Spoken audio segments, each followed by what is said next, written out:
ازيكم حبايبنا عاملين ايه؟ احنا بقى نازلين كده احنا دلوقتي في الاسانسير.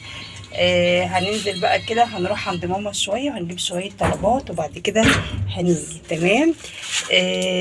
حبينا بقى نصور لكم كده الفيديو بتاعنا. تمام زي ما احنا متعودين. الشيبسي طبعا ده لازم. قولوا لهم بس يا جماعه مش الشيبسي ده غلط. بالله عليكم قولوا لهم في الكومنتات ان الشيبسي ده غلط، لان هم مصممين كل يوم شيبسي كل يوم شيبسي. وانا والله تعبت معاهم. قولوا بقى في الكومنتات. تمام. هو حلو يا جماعه. هو حلو يا جماعه. ايوه حلو.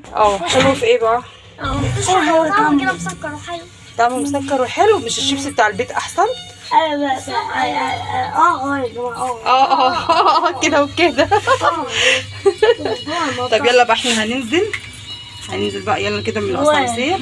2 3 هات بس كده الفلاشه. 5 هننزل بقى من الاسانسير هنروح عند ماما شويه وبعدين نروح بقى نجيب طلباتنا. يلا بينا.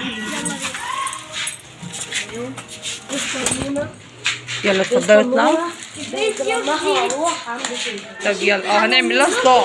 هنعمل لكم هيصه. طب يلا عشان باي باي. الاضاءه هنا. يلا رحنا بقى نصور لكم.